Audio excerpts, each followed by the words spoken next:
पाकिस्तान ने पहलगाम में इंसानियत और कश्मीरियत दोनों पर वार किया। उसका इरादा भारत में दंगे कराने का था। उसका इरादा कश्मीर के मेहनतकश लोगों की कमाई को रोकना था। इसलिए पाकिस्तान ने टूरिस्ट पर हमला किया। वो टूरिज्म जो बीते 4-5 साल में लगातार बढ़ रहा था, हर साल यहां रिकॉर्ड संख्या में टूरिस्ट आ रहे थे। जिस टूरिज्म से जम्मू कश्मीर के गरीबों के घर चलते हैं, उसको पाकिस्तान ने निशाना बनाया।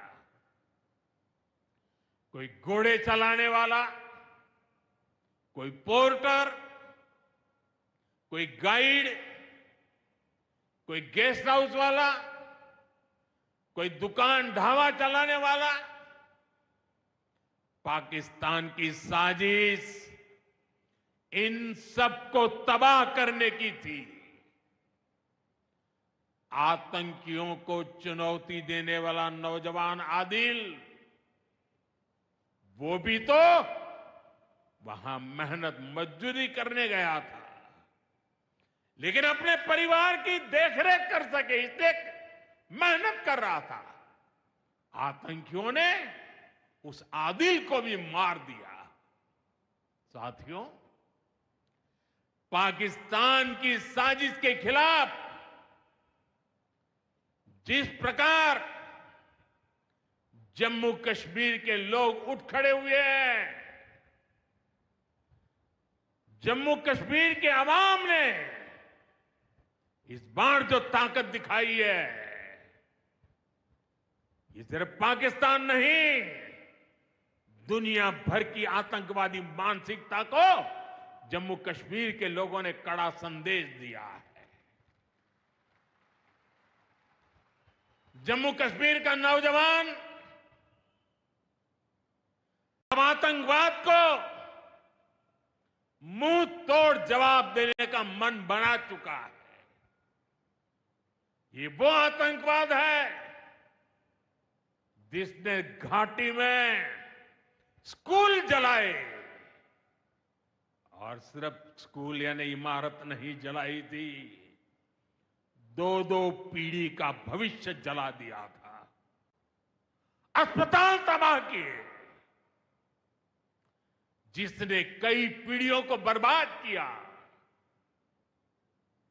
यहां जनता अपनी पसंद के नुमाइंदे चुन सके, यहां चुनाव हो सके, ये भी आतंकवाद के चलते बड़ी चुनौती बन गया था।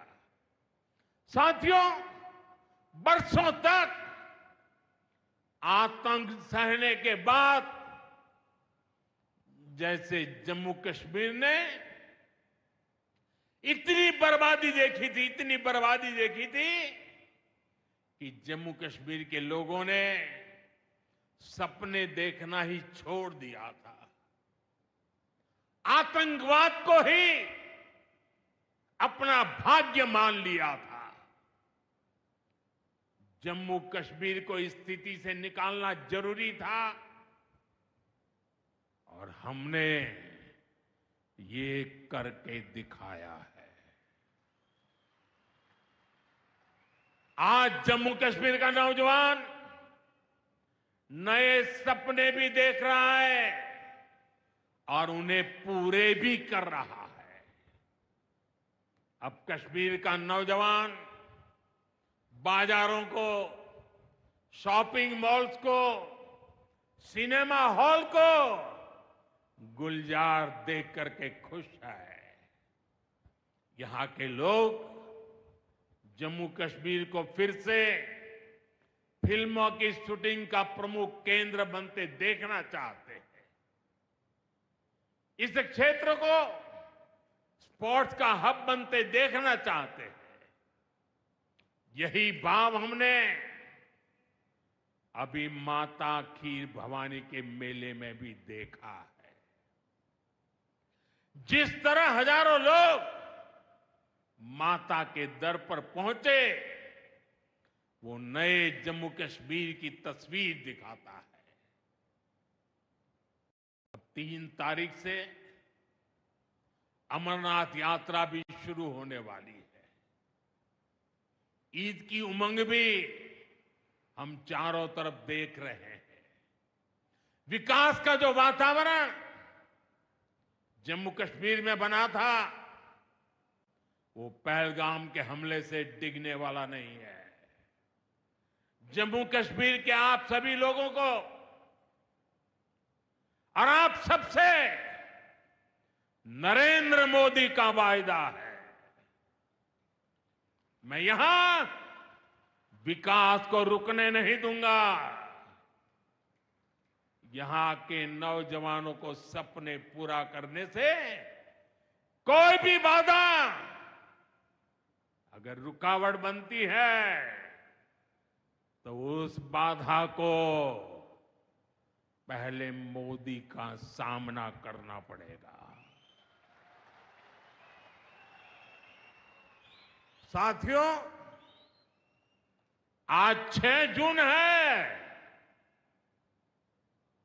याद कीजिए, 1 महीने पहले, ठीक 1 महीने पहले 6 मई की वो रात पाकिस्तान के आतंकियों पर कयामत बरसी थी।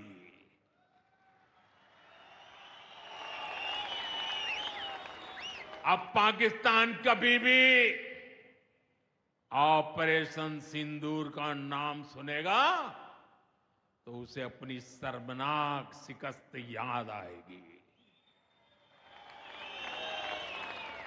पाकिस्तानी फौज और आतंकियों ने कभी सोचा नहीं था कि भारत पाकिस्तान में सैकड़ों किलोमीटर अंदर जाकर के आतंकवादियों पर इस तरह वार करेगा। बरसों की मेहनत से उन्होंने आतंकी जो इमारतें बनाई थी, वो कुछ ही मिनटों में खंडहर में बदल गई है। और ये देख पाकिस्तान बुरी तरह बौखला गया था और उसने अपना गुस्सा जम्मू के, पूंछ के दूसरे जिलों के लोगों के पर भी निकाला। पूरी दुनिया ने देखा कि पाकिस्तान ने कैसे यहां घर उजाड़े, बच्चों पर गोले फेंके, स्कूल अस्पताल तबाह किए, मंदिर, मस्जिद, गुरुद्वारों पर शेलिंग की। आपने जिस तरह पाकिस्तान के हमलों का मुकाबला किया, वो हर देशवासी ने देखा है। इसलिए अपने परिवारजनों ने उनके साथ हर देशवासी पूरी शक्ति से खड़ा है। साथियों, जिन लोगों की क्रॉस बॉर्डर फायरिंग में मृत्यु हुई है, उनके परिवार के सदस्य को कुछ दिन पहले ही नियुक्ति पत्र सौंपे गए हैं। शेलिंग से प्रभावित 2000 से ज्यादा परिवारों की तकलीफ भी हमारी अपनी तकलीफ है। इन परिवारों को शेलिंग के बाद अपने घर की मरम्मत के लिए आर्थिक मदद दी गई थी। अब केंद्र सरकार ने ये तय किया है कि इस मदद को और बढ़ाया जाए। आज के इस कार्यक्रम में मैं इसकी भी जानकारी आपको देना चाहता हूं। साथियों, जिन घरों में बहुत ज्यादा नुकसान हुआ है उन्हें अब 2 लाख रुपए और जो घर आंशिक रूप से क्षतिग्रस्त हुए उन्हें 1 लाख रुपए की सहायता अलग से दी जाएगी, अतिरिक्त दी जाएगी। यानी अब उन्हें पहली बार की मदद के बाद ये एक्स्ट्रा धनराशि मिलेगी।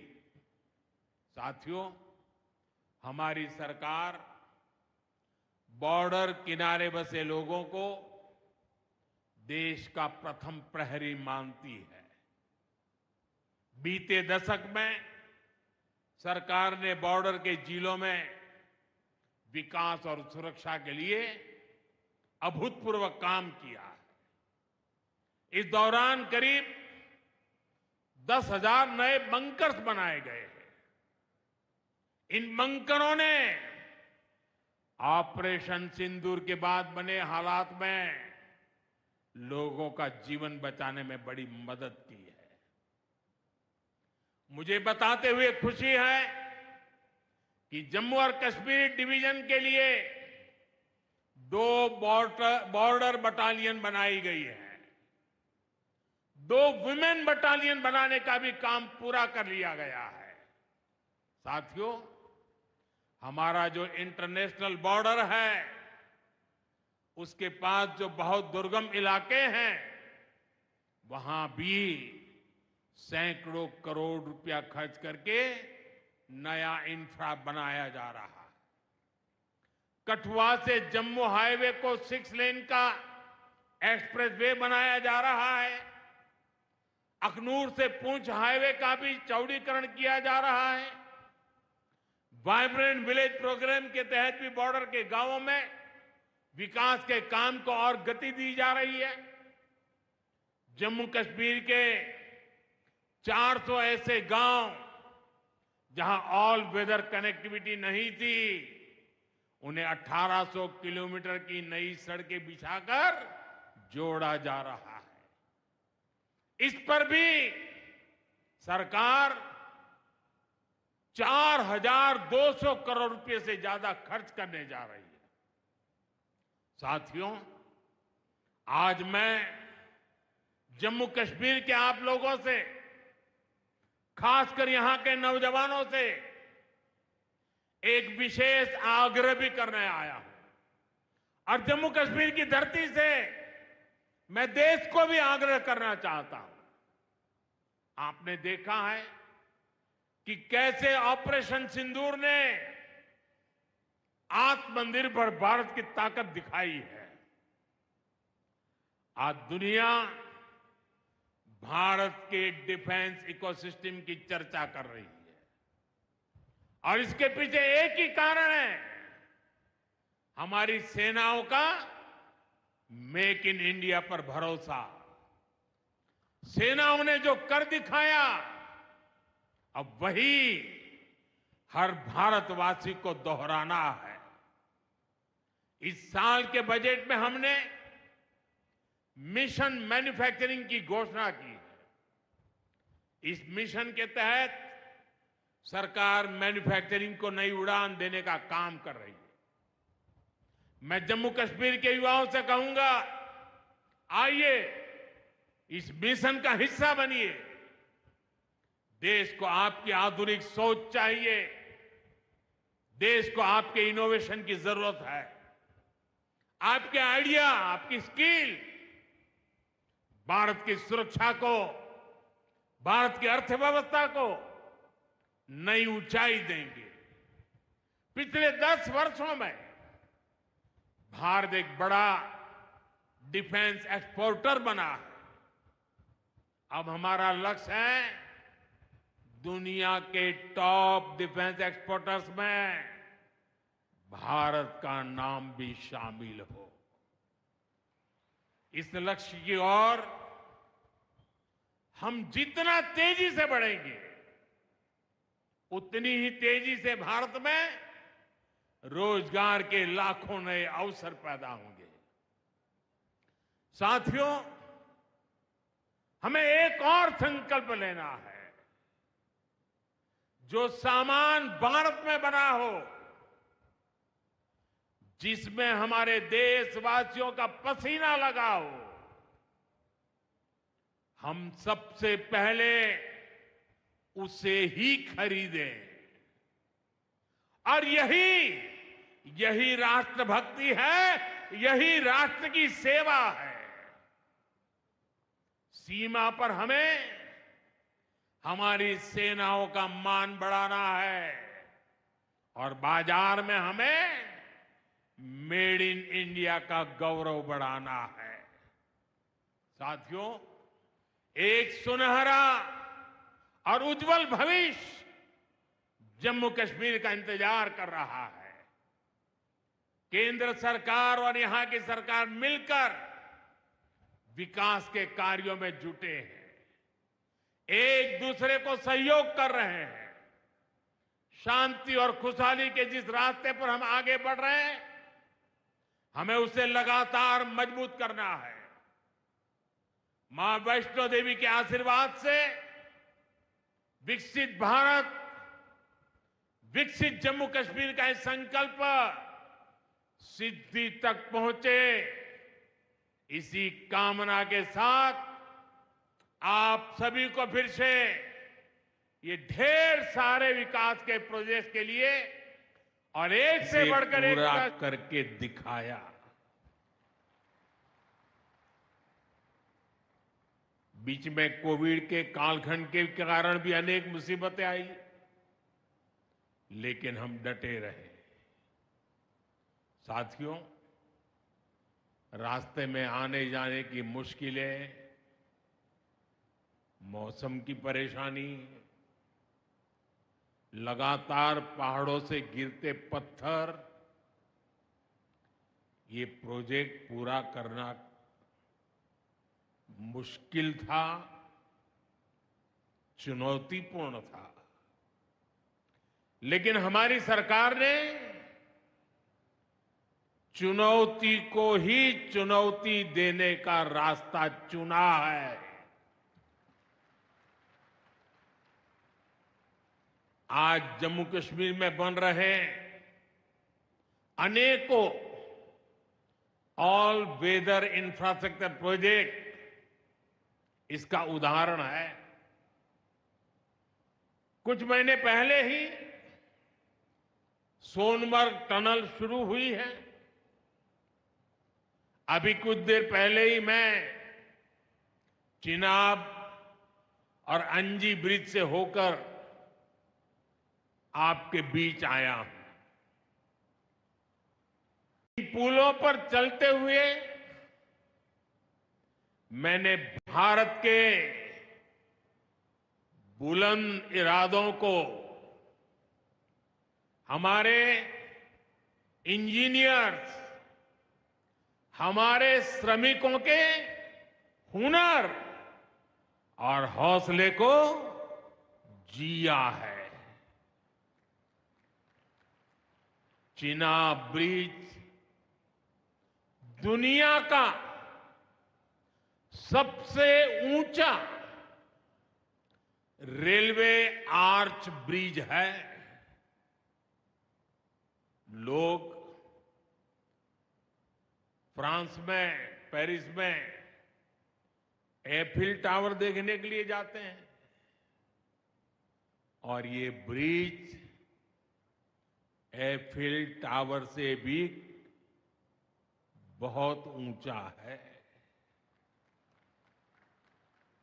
अब लोग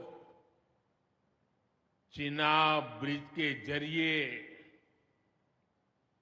कश्मीर देखने तो जाएंगे ही, ये ब्रिज भी अपने आप में एक आकर्षक टूरिस्ट डेस्टिनेशन बनेगा।